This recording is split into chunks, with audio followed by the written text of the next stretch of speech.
Bamakɔ an'a lamini n'a bolomadadugu Mali kɔnɔ Mali kɔ kan Jabate an bɛ bɛɛ lajɛlen fo k'u waleɲumandɔn hali Jabate an sigi kun ye kunnafoni dili o don kunnafoni di sɛbɛn ya sɛbɛkɔrɔ bɔlen bɛ sɛbɛnfura dongew ani dabaji karamɔgɔw u ka wuli ka jɔ Mali kun n'a kun diɲɛ seleke 4 na kunnafoni de bɛ ɲini u fɛ ni ka sɛbɛn a bɛ sɛbɛn tubabukan na Jabate n'a sɛbɛnna tubabukan na ka ban o y'a wale sabula kan o kan y'i jasa i ka faamuyali la i b'a kalan o la anw da ye bamanankan ye Jabate kilisi maa di ma bamanankan na ni k'i b'a fɔ kan wɛrɛ la a kilisi bɛ tiɲɛ Jabate k'a dɔn faamuyali ka na sabula kuma fɔcogo ni dɔɔni ma jɛ dɔɔni yɛrɛ na yɛlɛ Jabate nisɔndiya ma na an yɛrɛ bɛ dɔɔni o tɛ ko tiɲɛ Jabate sɔgɔmada in na nɛgɛw karafe i k'a dɔn Ahmed Jakite n'a ye yamaruya di an b'an jɔ a kunnafoni sisan karamɔgɔ Batugo la mun b'i la jumɛn saga kan karamɔgɔ Batugo la a teliyari mɔ sa dɛ e de ka teli yɛrɛ ma naam baara cogo bɛ di Jabate naamu Ala ye diɲɛ min da san 10 balo kama a ti sa abada sa kɔnɔntɔn Jabate ne bɛ n bolo kari ka don ni ka bɔ ni sɛbɛn ye sɛbɛn min n'u k'a ma Nouvelle Horizon ɲɛdankura o don maa min ye nin sɛbɛn ka kunnafoni ɲini a tɔgɔ de ko Mahamani Ture Mahamani ko a ko kunnafoni dila jugu faden jugu i k'a dɔn ani jɛɲɔgɔn jugu tubabuw ka kunnafoni di sɛbɛnw Jabate tile 2 in na olu kɔni b'u sɛbɛn kɔrɔsɔn kunnafoni jugu dɔ dili la diɲɛsɛge 4 fantan 4 bɛɛ lajɛlen na Mali sɔrɔsiw kelen bɛ k'u kwada minnu na kɛlɛ la k'an ka jamana kisi sɔrɔsi caman ni tora la u kelen ka jabarandi jugu minɛ walima u kelen ka terroriste ŋanaw minɛ Jabate k'olu bara ka bila sɛbɛnnikɛla ko nin kuma in kɔni ye kuma bana mininen ye nka a ti tubabuw la dɛ Jabate an yɛrɛw ka jamana kɔnɔ i k'a dɔn kunnafoni dila dɔw bɛ yen minnu kɔni tɛ dɔwɛrɛ ɲɛ tubabuw ka kunnafoni jugu tali k'o da jamanadenw tulo kan o tuma u bɛ mun ɲini a ko n'i y'a ta k'a lajɛ u ye kunnafoni min sɛbɛn n b'a ɲɛf'i ye u ko a na kɛ bɛnkan kɔni bɛ Mali armée Mali faamaw ani banmanji jɛrɛjɛkulu dɔ ni ɲɔgɔn cɛ jango min ye Menaka fanfɛla in ye i k'a dɔn o de kɛra sababu ye min ye kasodenw valini ye o ka kɛ kunnafoni kɔni bɛ tali kɛ ka ɲɛsin min ye i k'a dɔn Bamanji ŋana 2 bɛ yen ani Mali i k'a dɔn ale ka cɛŋana dɔ bɛ yen député-kɔrɔ don Ablaye Mayiga o minɛnen bɛ Bamanjiw fɛ a na kɛ u y'u falen ɲɔgɔn na waasa bɛɛ lajɛlen ni ka lafiya sɛbɛnnikɛla ko Diripa ɲɛma Colonel Solomani Danbɛlɛ a ko nin ye kunnafoni bana mininen ye nin ye kunnafoni cɛjugu ye sabula nin kunnafoni in kɔni i k'a dɔn a b'olu gaw kamana nɔ olu bara ka kɛlɛ kɛ min kama u denw n'u mɔdenw ka taa se musow ma olu bara ka don filiya la fɛn min kama olu bɛ se k'o minɛ ka tila k'o bila cogo di o tuma nin kuma tiɲɛ bɛ min a ko nka ni kunnafoni in tɛ k'a lajɛ kunnafoni in kɔni bana mininen don sabula min wɔlen don o de ye groupe d'état islamique Grand Sahara i k'a dɔn u ka maa koloma 2 bɛ yen min ye Umeya Uldo Alba ani Dadi Uldo Shegu a fɔra ko olu de minɛnen don Mali a faamaw fɛ ninnu i b'a ye k'a fɔ État islamique Grand Sahara EIG i k'a dɔn olu ka cɛŋana don dɔw y'a sɛbɛndiya yɛrɛ de k'u minɛna ka don avion kɔnɔ ka na n'u ye Bamakɔ i k'a dɔn bilali bolo kan sɛbɛnnikɛla ko nin ye kuma politique kuma don nka n'i ye wulikajɔ ta k'a lajɛ i b'a ye k'a fɔ kuma in jɛrɛnjɛrɛnlen don fa bɛɛ fɛ politique ɲɛmaa dɔ bɛ yen min ye Gawo ka ye i k'a dɔn o fana ye kunnafoni jɛnsɛn a y'a jira k'a fɔ jihadisi 3 i k'a dɔn u minɛna ale yɛrɛ de ɲɛna k'u don avion kɔnɔ ka na n'u ye Bamakɔ sabula bilali bolokana don n'u bilala u y'a jira k'a fɔ kunnafoni di sɛbɛn caman de bɛ nanzara jamana na minnu kɛlen bɛ ka nin k'u dalagɛsɛ ye k'a dɔnkili fɔ bɛnkan dun ye jumɛn ye u ka fɔ la bɛnkan ye 2 ye a fɔlɔ i k'a dɔn mugu de wulilen bɛ armée fɛ ka ɲɛsin i k'a dɔn Bamajɛ jɛrɛjɛkulu ma mena ka fanfɛla la u ka muguti u k'o jɔ fɔlɔ u k'o de ma tubabukan na cessez-le-feu a filanan ye mun ye bɛnkan la min fɔlen don Kucalakaw ka député kɔrɔ Ablaye Mayiga o min minɛnen don o b'u Bamanjuw bolo u b'o segin Mali ma Mali bɛ sɔrɔ ka nin jɛ 3 fana bila sɛbɛnnikɛla ko dɔw yɛrɛ ko k'a kɛra ka ban nka n'i ye kɔw ta k'u lajɛ i b'a ye k'a fɔ kunnafoni jɛngɛnnenba sabula Kucalakaw ka député min ye Ablaye Mayiga ye o yɛrɛ delila ka bɔ vidéo dɔ la a y'a jira k'a fɔ ale minɛnen don a bɛ jɛrɛjɛkulu min bolo i k'a dɔn o de ye État islamique Grand Sahara o ye jɛrɛjɛkulu ye minnu kɔni n'olu fanga ka bon kosɛbɛ nka olu ka ɲɛmaa de Iyad Agali ye n'i taara dɔ wɛrɛ to a fɔ k'a fɔ ko ayiwa a b'olu de bolo a ko nin ye kuma bana min ye min tɛ kelen ye yalima Iyad Agali o ni dɔn ninnu bɛ ayiwa jɛkulu kelen na wa bɛnkan b'u cɛ wa a k'o tɛ tiɲɛ o tuma min kɔni diripa ɲɛmaa ye a ko nin kunnafoni bana min ne Mali kunnafonidilaw k'u cogo dɔn tubabuw bi kunnafoni o kunnafoni di Jabate i b'a ye k'a fɔ kunnafoni bana min ne don a kun de ye juguya ye a kun de ye jamanadenw dusukolo ka bɔ a ko a tɛ se ka faamu bara sɔrɔdasi kɛ bara ni bara ka to kɛlɛ min na e bɛ se ka jugu minɛ cogo di ka tila k'u nanama sumalen bila a ko nin ye nkalon da ye nin kun ye sɛbɛn ye an ye min bɔ Nouvelle Horizon kɔnɔ ɲɛdankura info matin sɔgɔmada la kunnafoni sɛbɛnnikɛla tɔgɔ ye Abdoulaye Ouattara karamɔgɔ a ko min ye MINUSMA ye i b'a ye k'a fɔ u ka minɛnw cɛli ka bɔ Mali kɔnɔ a baara ɲɔgɔnya sira kɔni a daminɛna ka ban sɛbɛnnikɛla ko a ko min ye Ablaye Diop ye badabada Ablaye Diop a ye baara ninnu don ka ban a ko n'i y'a lajɛ tarata tɛmɛnen kunna sini sigikafɔ belebelew de sabatira Mali ni MINUSMA cɛ karamɔgɔ daba tun bɔra Mali ministre maa 13 o ni MINUSMA ɲɛmaw kumana sɛbɛnnikɛla ko n'i y'a lajɛ maa min bɛ MINUSMA kunna an ka jamana na o de El Gasimu Wani ye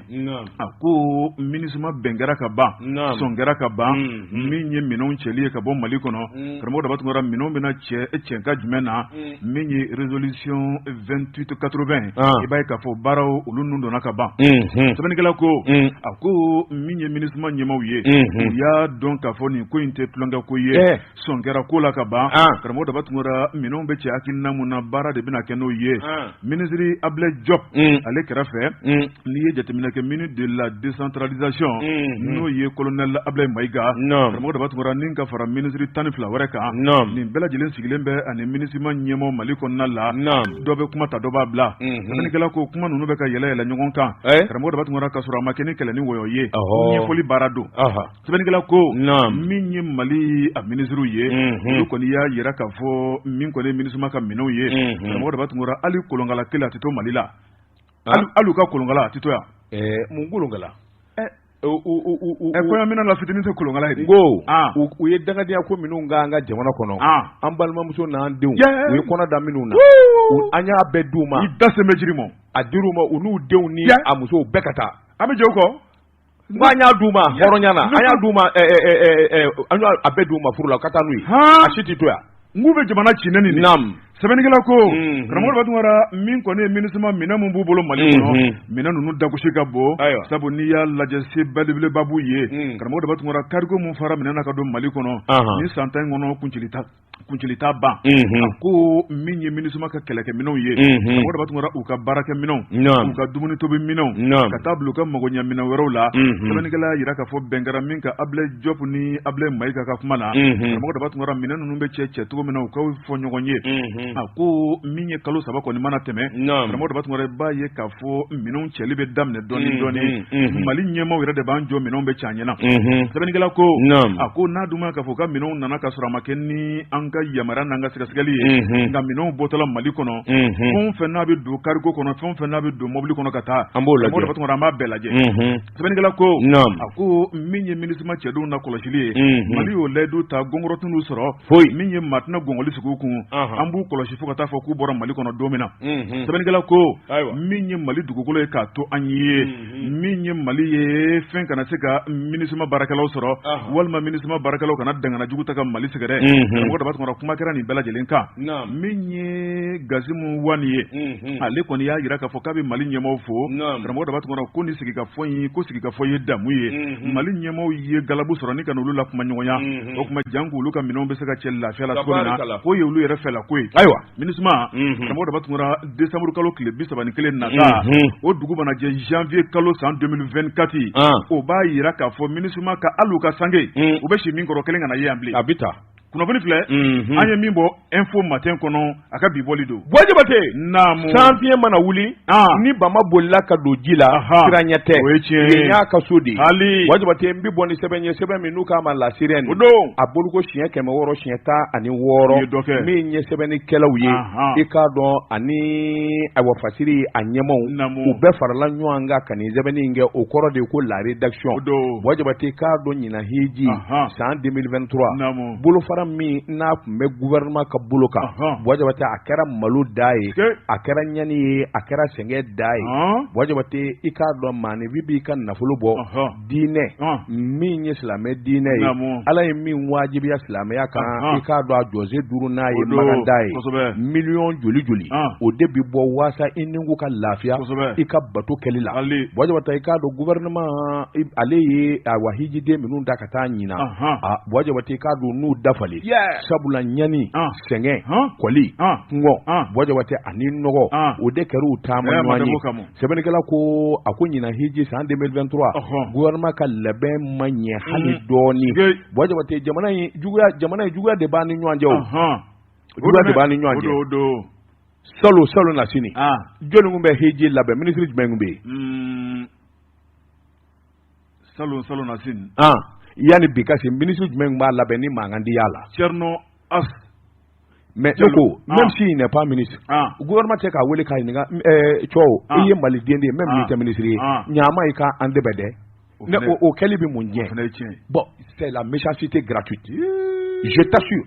il y a des cadres ou bi fɛn dɔw dɔn on les appelle pas u t'u ɲininka parce que tu as déjà été ministre i bolo bɔra la dɔnniya b'a la nka maliyɛn don Malien de do a ma taa yɔrɔ la a bi yan il faut lui demander Mali kunkanko wulila Jabate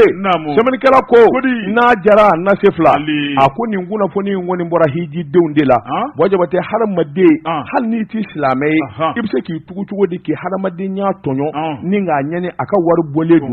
min ye Ala ɲini sira ye commission d'organisation filière gouvernementale Jabate i k'a dɔn u ye ko cɛjuguba de kɛ ɲina sabula hijiden minnu kun b'u bolo ɲani kɔli Jabate ani nɔgɔ ni kungɔ Jabate k'a don bilalo de kɔnɔ a ko n'i y'a ta k'a lajɛ nin hijidenw Jabate ninnu ye gɛlɛya min sɔrɔ ɲina maganda Jabate k'a don a barika bonna kosɛbɛ min ye kunnafoni lase sɛbɛnnikɛla ma a ma sɔn k'a tɔgɔ fɔ a ko ale kɔni b'i tɔgɔ to yen nka min ni min kɛra maa ma taara gouvernement ka sira kan a y'u ɲininka bani Jabate u n'a ɲɛf'i ye a ko k'a sababu kɛ min ye ɲɛdimi fura don kɔdimi fura tɛ kabini olu se tunna i k'a dɔn Arabie Saoudite Jabate i k'a dɔn olu ni gɛlɛya de bɛ ɲɔgɔn na fo ka taa fɔ u bɔra yen don min Jabate i k'a dɔn labɛn tɛ yen siyɔrɔ tɛ yen dumuni tɛ yen u ni banajugu de bɛ ɲɔgɔn na minnasigi yɛrɛ o juguyara ka tɛmɛ a bɛɛ lajɛlen kan gouvernement taara u bila siyɔrɔ min na hôtel min na o hôtel Jabate a bi san saba bɔ maa si den kelen tɛ taa hôtel in na sabula kabini covid 19 san saba bi Jabate o hôtel bɛɛ lajɛlen kɛ bɛ ka hôtel in bila ɲɛgɛnw gari ɲɛbɛrɛ jata koli Jabate olu de bɛ minnu salo la maanifi kelen to yen ɲɛna gouvernement de ka Ala minɛ ka t'u bila o hôtel la a ko nin bɛ se ka kɛ cogo di a ko n'i y'a ta k'a lajɛ Jabate k'a dɔn dumuni a tɛ ku i la ɲɛgɛn kɔni dewo k'a fɔ de ko ɲɛgɛn ɲɛnama bɛ yen i bɛ se ka don ɲɛgɛn min kɔnɔ Jabate ɲɛgɛnw da bɛɛ kari-karilen don wa a nɔgɔlen i y'a dɔn arabu ko nin kelen ka banakɔtaa kɛ ɲɛgɛn kɔnɔ k'o bila o kɔni an ka taa a ko o kɔrɔlen caman de nɔgɔlen de bɛɛ a ko fana k'i bɔ yen Jabate dumuni ko tɛ ma dɔw la kɔni olu tun bɛ Ala de minɛ k'u ka dara bɔ k'u da dugu ma ka se ka sɔn a cogo a ko yalima nin bɛ se ka kɛ cogo min n'a fɔra faso yɛrɛ ka ayiwa hijidenw faso kelen bɛ ka hiji min labɛn Jabate olu ye nin ɲani a ko a gɛlɛyara de fo k'a fɔ k'a to ten dumuni kɔni tɛ Bɔjabate n'i m'i bolo don jufa kɔnɔ i ka taa dumuni ɲini yɛrɛ ye walima i ka taa fɛn dɔ ɲini yɛrɛ ye kuma b'i dalen fa a ko nin damanda de y'o sɔrɔ gouvernement a ka hijidenw u ɲanina u sɛgɛnna fo k'a fɔ k'a to ten nka ɲinama kɛ dɛ Bɔjabate a ko yɛrɛ k'i bɔ a la min ye agence dɔw ye agence misɛnmisɛnnin caman de bɛ yen minnu fana kɔni y'u ka hijidenw da k'u kantigɛ sabula Bɔjabate k'a u ye ɲani ni sɛgɛn min y'u ɲɛna a ko a barika ka bon nka ni Ala sɔnna waati nataw la agence o agence bɛ yen Bɔjabate minnu ka baara ma ɲɛ a ko a b'a bɛɛ lakali nin kun ye sɛbɛn ye an ye min zalo ka bɔ sirɛni kɔnɔ a ka bi bɔli la challenger sɛbɛnnikɛla karamɔgɔ o ye Siyaka Dunbuya Siyaka ko min ye référendum tɛmɛna sɛbɛnnikɛla ko jo taara k'a di tɔn fila ma n'o ye modèle Mali ale ni COSAM ye sɛbɛnnikɛla ko a ko n'i ye jateminɛ kɛ ɲuguɲugu bɛ ɲagaɲaga wuli kalafili min n'a bolo dara juin kalo tile 18 malidenw ka sariya sunba kura an ka se ka don gundo soni kɔnɔ walima karamɔgɔ daba tungora sama-samani a cayara yɔrɔ dɔw la a ko min ye nin tɔn fila ye olu kɔni y'u bolo ɲɛsi yɔrɔ min na ko tile bɔra ye sabu n'o ye modèle Mali ale ni COSAM ye karamɔgɔ daba tungora u y'a ye k'a fɔ Kidali marabolo kɔnɔ ko kalafili ma kɛ o kuma in bɔlu da kɔnɔ min ye maa caman kɔni ye ko maa minnu bɛ fanga kɔni kokɔrɔma don kosɛbɛ olu kɔni ye tigɛrɔmaw daminɛ min ye olu ka fasoden juguya ka se k'o kumaw fɔ fan bɛɛ lajɛlen kɔnɔ k'a yira k'a fɔ ko kalafili kɛra sɛbɛnnikɛla ko a ko dalateliya sɔnfɔ ni maa mɛn bɛɛ lajɛlen sɔn bɛ dɔɔnin min ye ni jɛrɛjakulu fila ye karamɔgɔ daba tungara b'a ye k'a fɔ u ka hakilina kɔni k'a kɛra tiɲɛ ye dɛ sabu ye min ni min fɔ min kɔni ye kalafili labɛntɔn n'o ye EJ ye ale yɛrɛ bɔra ni k'u ka tiɲɛ d'u ma sɛbɛnnikɛla ko min ye EJ ka kunnafoni di so min bɛ yen n'o y'u ka site internet ye karamɔgɔ daba tungara u ɲɛmayaso yɛrɛ de bɔra ni ka kunnafoni santalama k'a yira k'a fɔ baara kɛra kɛcogo min na Kidali marabolo a b'a jɛlen di jamanadenw ma u ko k'a yira k'a fɔ min ye Kidali dugu kɔnɔna ye ko kalafili ma kɛ yen Tesalitɔ a ma kɛ yen Agilɔkɔ Tin Isako Tintan Jeune ka taa bila min ye Tintan Jeudi na ka taa bila min ye Agilɔk ye ale ni Tezawatɛni mɔgɔ daba tuma ko kalafili ma kɛ ni si la sɛbɛnnikɛla ko min ye ja dɔw bɛ yen olu yera réseaux sociaux kan o tuma min ye ja kunkurunin dɔ ye k'a yira k'a fɔ ko kalafili bɛ ka kɛ Agilɔk ye ko tiɲɛ tɛ sɛbɛnnikɛla ko min kɔni mɛn dan ye mɛn tigila ye EJ ɲɛmaaw yɛrɛ de kɔni ni bila u ka kunnafonidiso kan o tuma min kɔni ye jaabi lakika ye karamɔgɔ daba tungara maa minnu ye burujali kɛ o tuma k'u ka bɔ u ye galabu sɔrɔ cogo min na ni ka nin tɔn fila buruja n'o de ye modèle Mali ale ni COSAM ye o tuma k'u ka bɔ ka yafa ɲini Mali ye yafa ɲini jamana ye Mali ye hinɛ ni kodɔn jamana ye o tuma k'u ye galabu sɔrɔ cogo min na ka bɔ ka kuma kan k'u ka bɔ tuguni ka kuma kan tuguni n'u ma kuma kan a kuma ko hakɛ bɛ yen dɛ kunnafoni filɛ nin ye an ye min bɔ le challenger kɔnɔ Siyaka Dunbuya ale ka sɛbɛnni don Bɔjabate san mana wulu bugɔ kungo kɔnɔ Bɔjabate k'a dɔn siradɔnbaliya tɛ a bɛ maa ɲini de Bɔjabate ne bɛ n bolo kari ka don ni bɔ ni sɛbɛn ye sɛbɛn min n'u k'a ma le nouveau réveil sɛbɛnni kɛba a to a de ko Aruna Tarawele Aruna ko a ko wulikajɔ bolo ka ni jateminɛ waati dɔ sera sa layidu minnu dara ani fɛn minnu layidu taara ka di jamanadenw ma a ka dafa Bɔjabate Mali ye jamana ye i k'a dɔn a dugukolo jukɔrɔla falen bɛ nafolomafɛn na tewu Bɔjabate nka an bɛ san caman bɔ kule ani dabaliban de bɛ malidenw na nin sanuba in nin marijanɛ i k'a dɔn nin lulu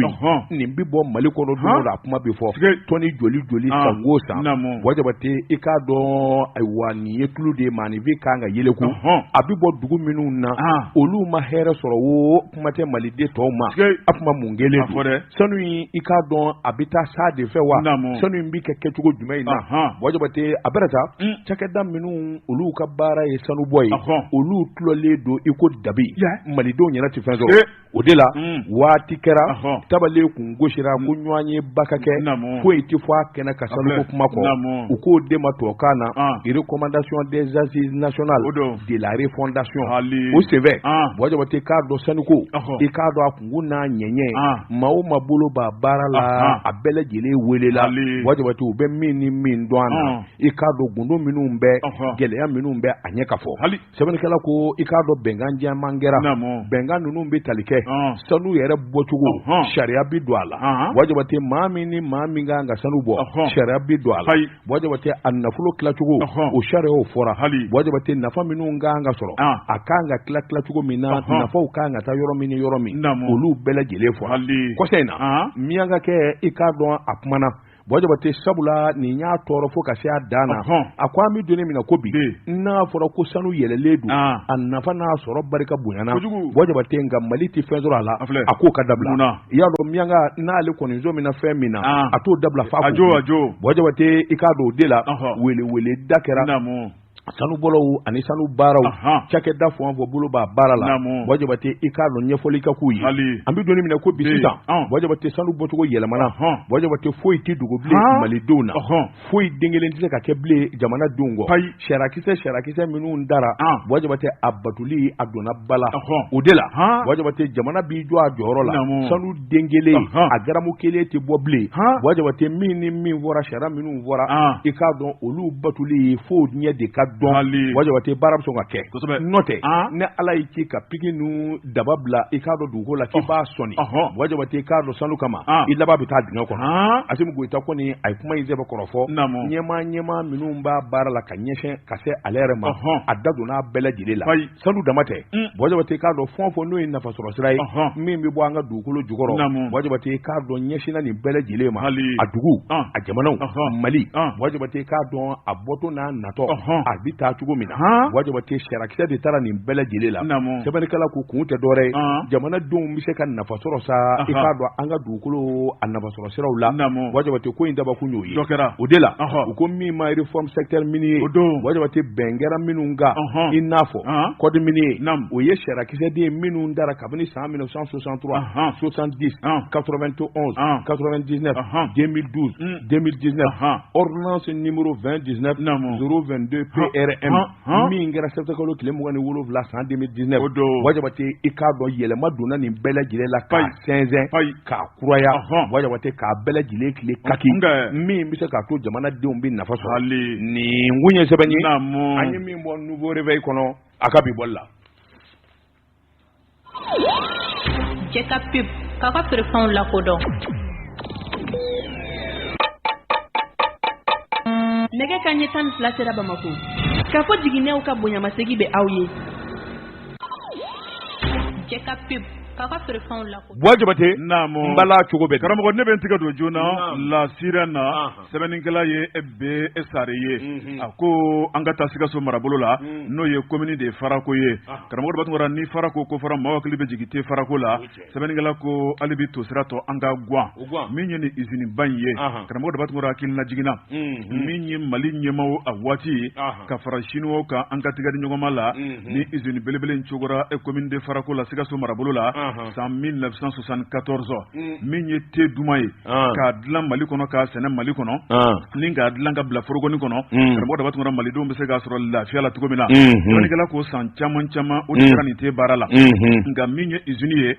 a kan bɛ Tombo ye bi sɛbɛnnikɛla ko mun ye usine sigi a sentigɛ kɔnɔna la o fɔ n ye a ko ɲininkali gɛlɛn min ye Mali a baarakɛlaw ka danganiya jugu karamɔgɔ da b'a tun n t'a fɛ maa wɛrɛ mago tɛ ɲɛnabɔ a la n mago t'a la o tuma n'a tiɲɛna a bɛ tiɲɛ an bɛɛ ye karamɔgɔ da b'a tun u y'o de ta ka usine sɛgɛrɛ sɛbɛnnikɛla ko a ko min kɔni ye i b'a ye k'a fɔ jamana ɲɛmaaw ye karamɔgɔ da b'a tun bɛɛ lajɛlen kɔni jɛra ni ka ɲigi usine na ni k'u kɔ don ɲɔgɔn na a ko usine baarakɛlaw a baara ta olu ye tulo gosi a waati jamana marabaaw a y'a lajɛ fɛn min ye jamana yɛrɛ tɔgɔ la a kana sɔn fana ka datugu ni ka kɛ Tombo ye a ko don o don a dɔ bɛ dɔ la karamɔgɔ da b'a tun jamanadenw mago bɛna s'a ma sɛbɛnnikɛla ko o de dugu jɛra a ko n'i ye jateminɛ kɛ kabini usine in datugura karamɔgɔ da b'a tun jagokɛlabaw kɔni y'u ka doni taminɛ ta ni ka taa Chine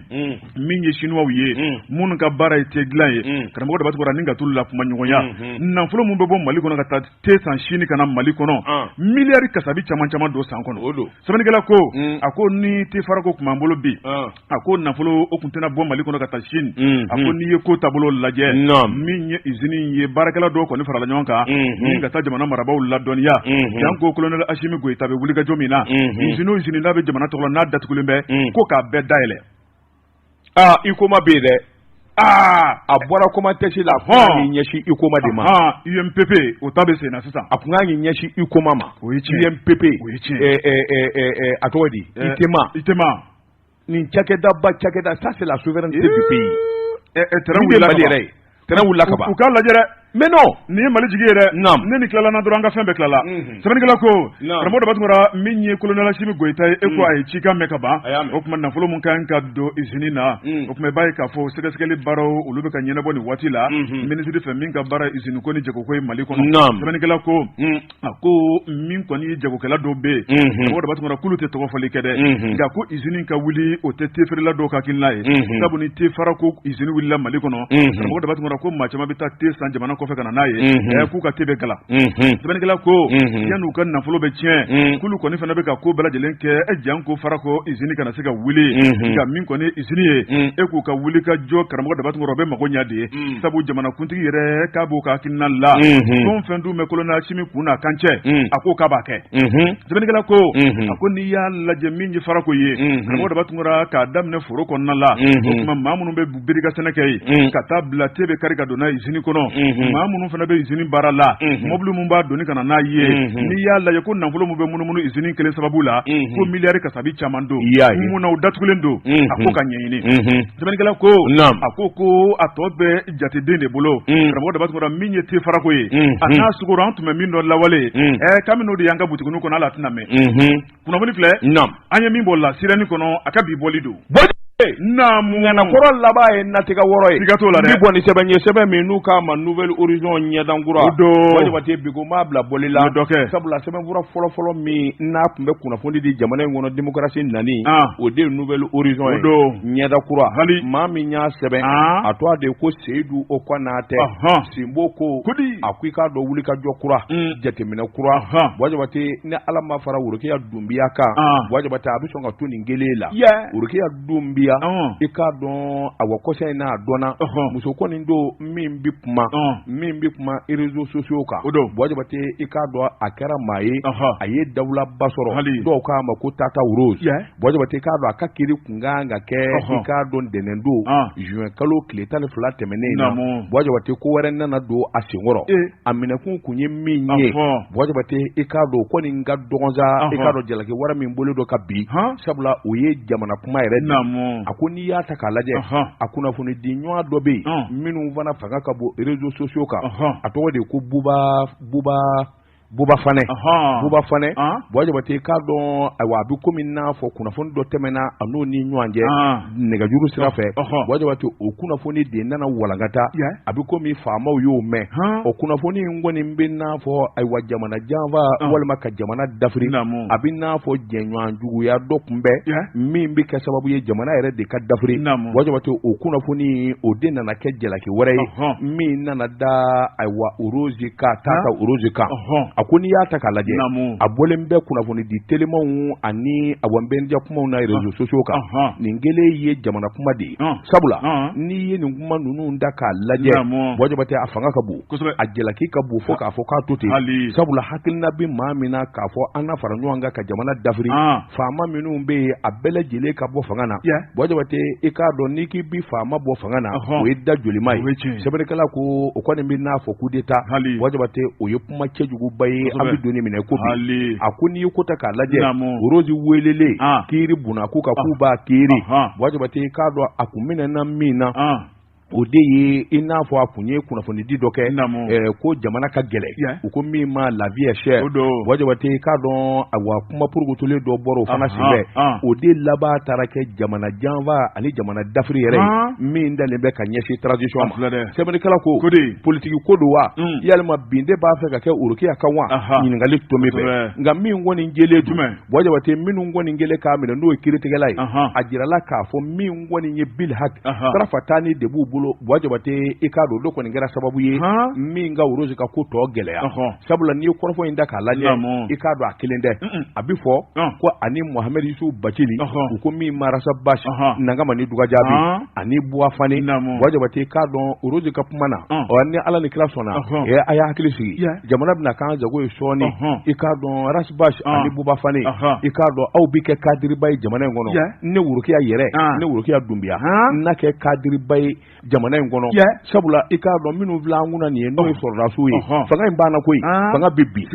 sɛbɛnnikɛla ko Worokiya bɛ nin kuma ninnu fɔ dalu jumɛn in na a ye nin kuma ninnu fɔ ka da mun kan yalima u kun bi bɛnbɛn de la walima janfan dilanlen d'u fɛ u ni maa wɛrɛ wa i k'a dɔn ɲininkali tun bɛ bɛn a ko n'i y'a tigɛ k'a lajɛ nɛgɛ tigɛyɔrɔ ye Fanda ye Buwafane yɛrɛ o tɛ jamana kɔnɔ i k'a dɔn o bi taa o taa bɛ a wa jamana kɔ kan min ye procureur ye komini 4 n'o ye Idrissa Amidou Touré wajabate i k'a dɔn o kɔni y'a jira sa k'a fɔ min ye Worokiya ka ko vie chère ko tɛ bilen koyi wajabate ko wɛrɛ de nana bɔ a kɔnɔ min kɔni fanga ka bon sabula o ye jamana kuma ye o kɔni ye jamana dafiri de n'a ma ɲɛ k'a fɔ kuma in kɔni sɛbɛndiyara wajabate i k'a dɔn Worokiya a jirala k'a fɔ ayiwa kununko juillet kalo tile 12 min ye a ka kiiri min kun ka kɛ ntɛnɛnjan ye juillet kalo tile 12 tɛmɛnen na wajabate i k'a dɔn a jirala la k'a fɔ i ti bila koyi i k'a dɔn ko wɛrɛ bɔlen don min ka girin ka tɛmɛ i minɛ kun kan o tuma n'i y'a mɛn sariyatigiw fɛ yen araba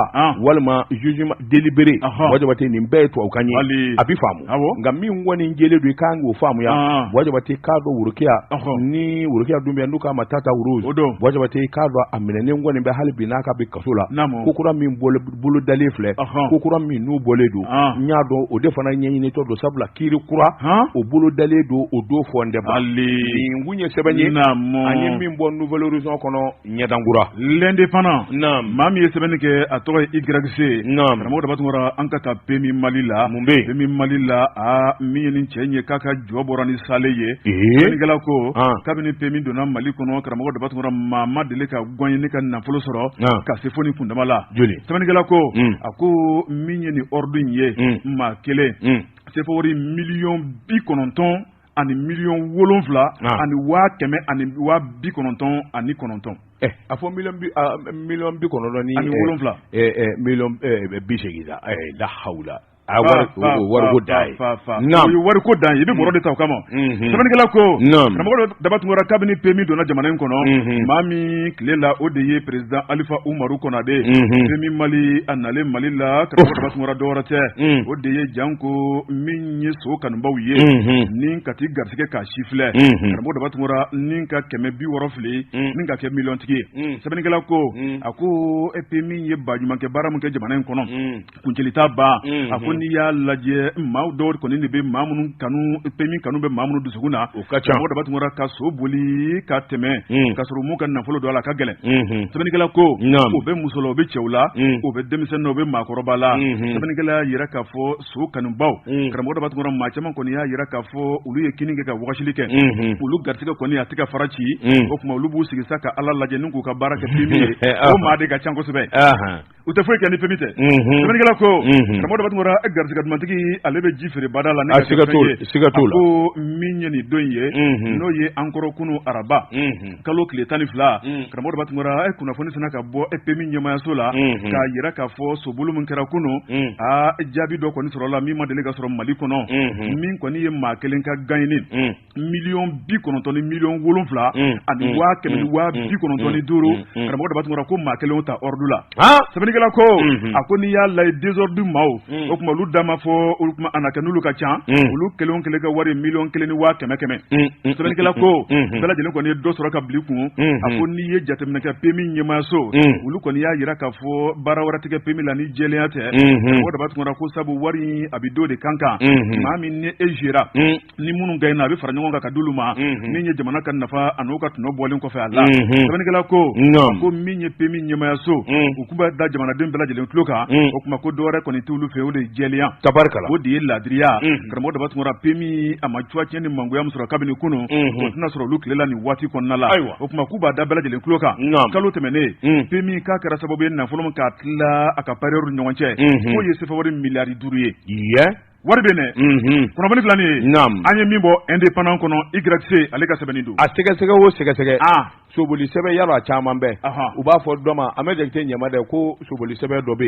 yen u b'a fɔ ko ni daba dunna don min o de ye jɛgɛfɔ ye ni daba dunna don min non ko don kɔni ye wari ye a bɛ wari bi de daba bi don cogo di daba ni burapele burapele o nigi nagalen don o waati ma ja dɛ ne sen kelen ma ye yɔrɔ so sen kelen o ka bɛɛ dangɔni i b'a sɔrɔ dabaden donna kununko Bɔjibate ne bɛ n bolo kari ka don kɔni sɛbɛn ye sɛbɛn min n'u k'a ma reflet d'Afrique Bɔjibate k'a dɔn sɛbɛnbura a ko a de ko Balaji Ture Balaji Ture nin y'a ka fasiri a ko an ka taa DGCC mun bɛ Bɔjibate k'a dɔn ɲɛmaa kura min bɛ yen na kosa tɛ sɔ bɔda dɔn Bɔjibate k'a dɔn ale kɔni da kɛn bɛ haraba i b'a fɔ naji bɔnnen bɛ jakuma tɔ la yalima n ka dɔn joona Bɔjibate i k'a dɔn faamaw k'a dɔn bɛ se ko la wa Bɔjibate k'a dɔn o bi kɛ o nka n'i ma ɲɛ k'a fɔ i bila la foroba cɛ kunna Bɔjibate i b'i kuma cogo dɔn k'o taasira ani k'o kalasira i b'u bɔ ɲɔgɔn na o de bɛ kɛ sababu ye i k'a dɔn i ka jamana kisi gɛlɛya ma ale dun bɛ kan ka ko min kɛ n'a m'i cogo dɔn Bɔjibate k'a dɔn a bɛna kungo se jamanakuntigi ma Asimu Goyita min ye directeur général kura ye DGCC a tɔgɔ de ko Zanjɔn Danbɛlɛ Zanjɔn Danbɛlɛ kɔni a t'a ka kuma fɔta dɔn a t'a ka ko kɛta dɔn Bɔjibate k'a dɔn ale kɔni bɛ kuma de la haraba i nana i ye kuma dɔ fɔ bɛɛ ko nin ye tiɲɛ ye Bɔjibate k'a dɔn sojo nɛgɛ a dafalen dɛ a kundama n'a girinya a dafalen dɛ o bi waati janbɔ sɔmin kɛra k'a fɔ sangazoba caman bi yara ka t'i da sojo nɛgɛ nɔdo Bɔjibate i k'a dɔn i y'o kuma fɔ bɛɛ ko nin ye tiɲɛ ye Bɔjibate nka maa minnu tɛ sojo nɛgɛ dilan n'i taara baga olu ma ka kɛlɛ wuli Bɔjibate yalima i ma mɔgɔw da don kuma na wa kɛnkɛyiriw Bɔjibate k'a dɔn kɛnkɛyiriw ye a nɛgɛ feerela de olu t'a dilan u bɛ taa sa usine dilan ka n'a feere Bɔjibate k'a dɔn usine tigiw de bɛ sonyani na sabula u ka nɛgɛ mètre 12 nɛgɛ in bɛɛ lajɛlen janya kan ka kɛ mètre 12 ye a girinya fana o dɔnnen don Bɔjibate k'a dɔn minnu bɛ usine kɔnɔ n'u bɛ nɛgɛ dilan u ye dɔ bɔ jɔkundama na u ye dɔ bɔ girinya la nin bɛɛ lajɛlen u ka tɔnɔ sɔrɔ olu mugu tɛ jamana na u mugu tɛ jamanadenw na u mugu tɛ sojolaw la Bɔjibate sabula n'u ye dɔ bɔ nɛgɛ janya na girinya na u bɛ nɛgɛ caman dilan olu b'u ka wari minɛ ka k'u kun kɛnkɛyiriw Bɔjibate olu bɛ taa nɛgɛ de san usine tigiw fɛ ni ka n'a feere Bɔjibate k'a dɔn ni wulila ka taa bi kɛnkɛyiriw kan k'olu lajaba k'olu kɛ n'a fɔ fadendenjugu Bɔjibate k'a dɔn ye kojugu kɛ kɛnkɛyiritigiw u ka association nana fara ɲɔgɔn kan u ye wulikajɔ kɛ ka Maju Sanpara sɛgɛrɛ sabula ale de chambre de commerce et d'industrie président ye Maju kabini kelen n'i ma wulikajɔ bolo da joona anw bɛna an bolo don an kɔnɔ nɛgɛ feere kɛnkɛyiri yɛrɛ an b'a bɛɛ datugu ministre ka nin kolobo kalaba kuma in asafurulayi directeur général DGC ka nin kolobo kalaba kuma in i k'a dɔn nin ye kuma cɔrilen ye wa anw de ye nɛgɛ dilanbaa ye wa anw da ye ka taa sa k'a feere so minnu bi bin nɛgɛko la anw yɛrɛw ka so b'a la Bɔjibate a fɔ i k'a dɔn ko in gɛlɛyara lala ko tɛ ten min ye a directeur général ye i k'a dɔn Zanjɛ Danbɛlɛ a na sa a kumacogo la sawo sabula e nana sɔrɔ min ye directeur ya kɛ o ye baara in kɛ ka taa gun nin ɲɔgɔn na kolobo kalaba kuma i m'o mɛn o da a ko n'i ye Mali yɛrɛ ta k'a lajɛ sojɛ nɛgɛ min n'a fanga ka bon kosɛbɛ sojɔ la Bɔjibate k'a dɔn fer 12 fer 10 fer 8 ani fer 6 Bɔjibate nka n'i y'a ta k'a lajɛ nɛgɛ dilannaw jɔ ko a la Bɔjibate u kɛ bɛ sonbaw yɛrɛ de usine tigiw kɔni u bɛ ne ka bi jamana kan sɛbɛnnikɛla a y'a jira k'a fɔ an bɛ don min na ko bi Bɔjibate k'a dɔn nɛgɛ a jɔkundama ani a wa fiyɛ n'o ye diamètre Bɔjibate k'a dɔn a ma dafa nkalonda la n'i ye fɔlɔfɔlɔ nɛgɛw ta ka ani bi ta k'a lajɛ i kamana bɛɛ bɛ kuwa feerelikɛla a n'a dilanba olu tɛ kelen ye Bɔjibate o kuma an bɛ don min na ko bi ni directeur général kura in n'o ye DGT n'a ma se a da fiɲɛ bɔ cogo la a laban bɛ kungo se faamaw ma sabula kɛnkɛyiriw n'olu banna baara ma Bɔjibate i k'a dɔn jamana fa bɛɛ dun ye chantier baaraw bɛ sɔn ka gɛlɛya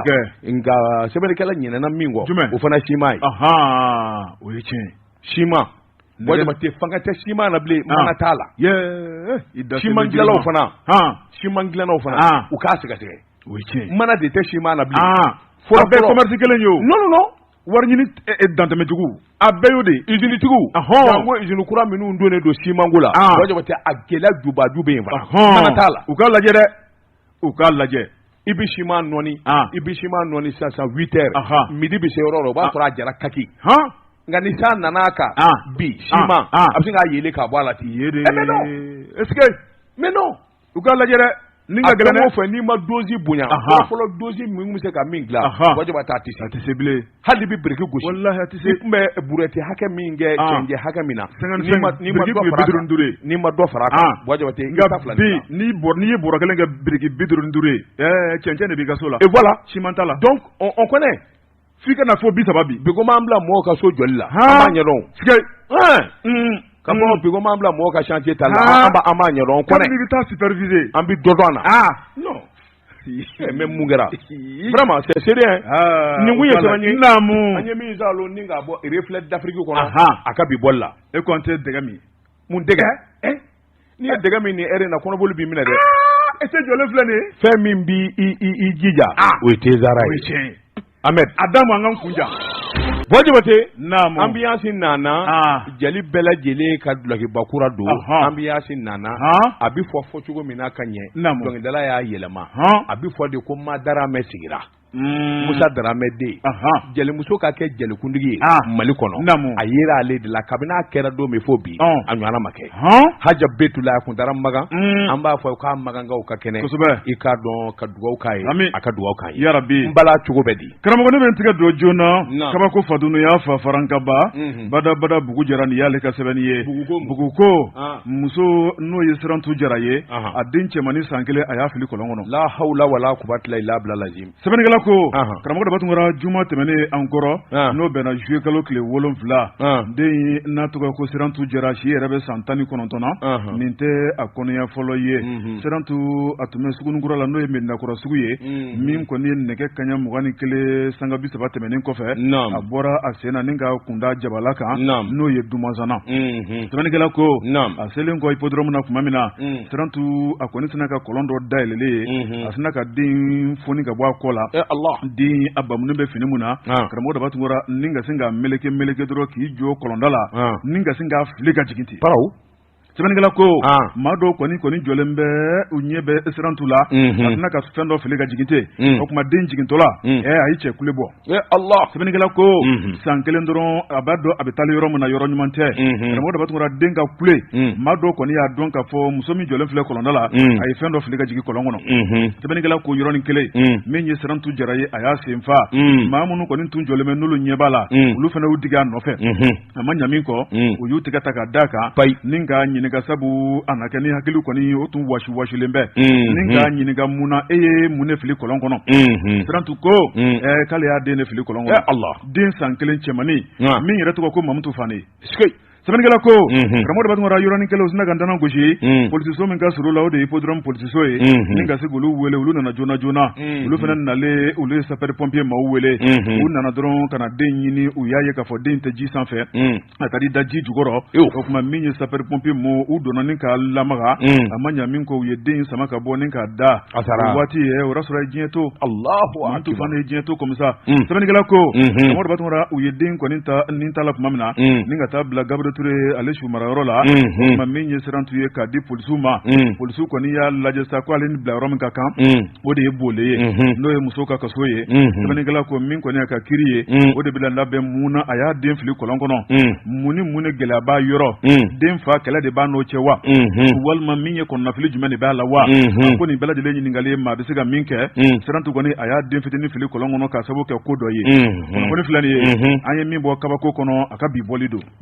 jamanadenw tɛ wuli joona ko ni ko ɲɛna tuma min dɔw bɛ wuli k'u n'o dala sa Bojabate n bɛ bɔ ni sɛbɛn ye sɛbɛn min n'o k'a ma ayiwa Mali horizon o don maa min y'a sɛbɛn a tɔgɔ de ko Bruno Didier Segebedi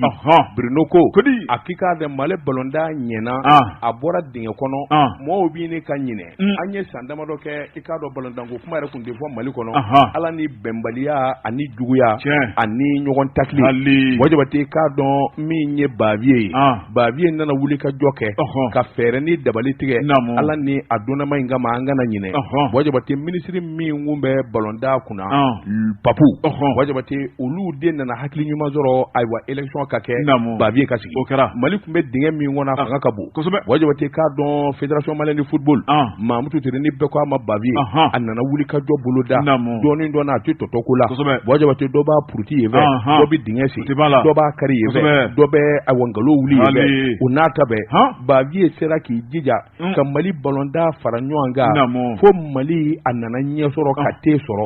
sabula bi Mali i k'a dɔn a jɔyɔrɔ bɛɛ ayiwa FIFA kɔnɔ a jɔyɔrɔ bɛɛ n ɲininka ayiwa farafinna ndolantan kɛnɛ a jɔyɔrɔ n'o ye kafu ye Wajabate k'a dɔn Mamutu i k'a dɔn n'i ye diɲɛsegin naani jamanaw ta ballonda bɛ kɛ yɔrɔ min FIFA yɛrɛ kɔnɔ Mamutu jɔyɔrɔ ye jɔyɔrɔ sabanan de président ni danga tɛmɛnen Mali o ye jɔnni da ye o Mali ta ye o tɛ Bavier dɛ o ye Mali de ta ye Wajabate k'a dɔn Mali ballonda an bɛ wuli ka jɔ la bi bi yɛrɛ Mali a qualifiélen don i k'a dɔn ɲɔgɔn bɛ caman na min ye fédération sababu ye a nujuru bɛ Bavier bolo Wajabate maa caman de y'o jateminɛ k'a dɔn k'a fɔ Bavier jɔngo la a jɔyɔrɔ ka bon kosɛbɛ juguya ka dabila ballonda ka di n ye a ka di ye min bɛ se k'a baara kɛ an ka jɛ u taar'u sɔnni da Bavier la an t'a fɛ i k'a bila koyi kɛ candidat ye Bavier ko n'a ye ne wele ka kɛ candidat ye ballonda ye ne ni de Wanzɔn n'a ma n'a ko min jɛna n'a ye Wajabate k'a dɔn fédération a bɛna fɔ wuli ka jɔ kura kɛ Wajabate i k'a dɔn ayiwa min ye juguya ye o ti ban nkalon ti ban don o don namara kuma walima wɔlɔsɔw n'o bana mini Wajabate i k'a dɔn min b'a to Bavier nege bɛ bɔ diɲɛ bɛɛ la nka minnu bɛ ballonda kɔnɔ minnu yɛrɛ ye ballonda tigi olu b'a dɔn i n'a fɔ kɛlɛtigi maa b'i jaabi ale min ye Sikaso Ligue président ye Issa Siribe o min ye Ligue de football Bamakɔ président ye maître Fa Magan Danbɛlɛ Real kɔrɔni président Musa Sylvain Jakite Wajabate ninnu tɔgɔ ma fɔ ballontan kɛnɛ kan i b'a dɔn k'a fɔ jɔyɔrɔ minnu bɛ ninnu na ninnu ni ayiwa fédération maaw bɛɛ ko Bavier i jija i ka kɛ i k'a dɔn candidat ye n'o tɛ i k'a dɔn i ye baara min kɛ a bɛ daji wuli ka jɔ kuraw stade kuraw dabali kuraw fɛɛrɛ kuraw i k'a dɔn Mali région bɛɛ lajɛlen na championnat daminɛna e Bavier sababu Mali qualifiera Jeux olympiques Paris 2024 e Bavier sababu i kɛlen bɛ ka wuli ka jɔ kura minnu boloda wariko tɛ dɛ i k'a dɔn wɔsi yɛrɛ la Bavier bɛ kɛ candidat ye a ko n'aw ko ten n dɔnna ballonda ka di n ye Mamutu Ture Bavier a ye wuli ka jɔ minnu kɛ ka Mali ballonta bɔ ayiwa dibi la ka Mali k'a yɛlɛ ka se sana Wajabate ɲɛdimi wura don kɔdimi wura tɛ o de la Bavier y'a jira k'a fɔ a bɛ kɛ candidat ye a ti k'a y'a yɛrɛ kama dɛ Mali ballonda kanu a n'a ɲɛta ale Bavier donnen don a kɔrɔ min ye jamana densɛbɛ fɛn o fɛn bɛ yen ballonda kanu b'a bɛɛ ko ko Bavier Wajabate nka i k'i sigi n'a ye nin tile fila in na min ye juguya kumaw ni nkalon ni namaraw ye i b'a fɛnsɛlen fa bɛɛ lajɛlen la Mali ko tɛ de o tɛ b'a la n ti kɛ fɛn ye wa maa wɛrɛ tɛ k'a ye Mali ballonda problème filɛ wallahi ni mun ye sɛbɛn ye an ye min bɔ Mali horizon kɔnɔ a ka bi bɔli la non tɛ Côte d'Ivoire 2024 Mali qualifiera ka ban k'a sɔrɔ 6e journée ma se alors an bɛ alors est-ce qu'on change une équipe abada mais non Sénégal bɛ ka kabako la maga fara mais bɛɛ ko n yɛrɛ bɛɛ ko ne yɛrɛ non il faut que Bavier ka bɔ yen il faut que ne ka na il faut que karisa ka na mais c'est pas ça mon cher an ka sabali c'est pas ça aw jɛ a ka Bavier dɛmɛ n'a dɛsɛra don min a bɛ bɔ a la n'a ye n'a san 4 wɛrɛ kɛ a ye baara min daminɛ k'o gun i bɛ na kana kɔrɔtɔ bamanan daminɛ dɔrɔn ko ɲatɔlaw ka bɔ yen ko ɲatɔlaw ka bɔ yen an bɛ taa min an bɛ taa min u ka sabali waati sera ayiwa karamɔgɔ an bɛ foli ani tanni ta ni ka ɲɛsin Dankɔrɔba ma ka na n'o ye chef d'escadron Lansana Tamba Keyita an bɛ gardafu la mon commandant belebele o tuma an b'a n'a ka cɛdenw fo karamɔgɔ an ma ɲinɛ min ye 3 ciseaux d'or le maestro an b'a fɔ ka waleɲuman dɔn Jelibugu la an bɛ taa madame Jawara Bayel Ach Bayel Couture an b'a n'a ka cɛdenw fo o tuma Dankɔrɔba in a n'a ka nisɔndiya bɛ ɲɔgɔn na nin waati la centre de formation madame Basso Janaba Dugure ka centre an bɛ taa yen min ye madame Nyang Fifi Bas ka taa bila madame Nyang Jali Bas madame Maïka Jali Bas an b'a fɔ ka waleɲuman dɔn karamɔgɔ Daba Tumara maa o maa bɛ centre kɔnɔna na an b'u bɛɛ lajɛlen fo o tuma min ye an ka minɛn ye an b'a ta ni ka taa masigikaw fɛ yen Elhadji Youssoufa Aidara an b'a fɔ ka waleɲuman dɔn tabarikala bon jaba taa na foli daw ma waati kuruna ma ngwa kɛ nako koloni ko bi ye alamisa ye n'an wulila sisan i k'a dɔn émission santé i k'a dɔn Jɛnɛba ale n'a ka invité u bɛ n'u sɔn ni labɛn ni ala sɔnna surafana t'u ma du su in na segi bi kɛ fo biennale ka ban fo biennale ka ban o kuma fɛn tɛ kɛ su in na nara ni Kayibe olu bɛ compétition na ni maa min b'a fɛ ka jɛmukan in lamɛn o kuma à partir de 20h i bɛ taa radio Mandia FM kan 92.9 olu bɛ segin a kan 92.9 tabarikala radio Mandia FM kosɛbɛ n'i taara yen olu bɛ segin a kan bon Jabate k'a dɔn ni ala sɔnna sini an bɛ ye kɛnɛ kan sɛbɛnforo kɔrɔw bɛ bɔ olu lakali Ahmed Jakite de tun bɛ nɛgɛ la ka kunnafoni lase Buwa Jabate Daba Tunkara wa sala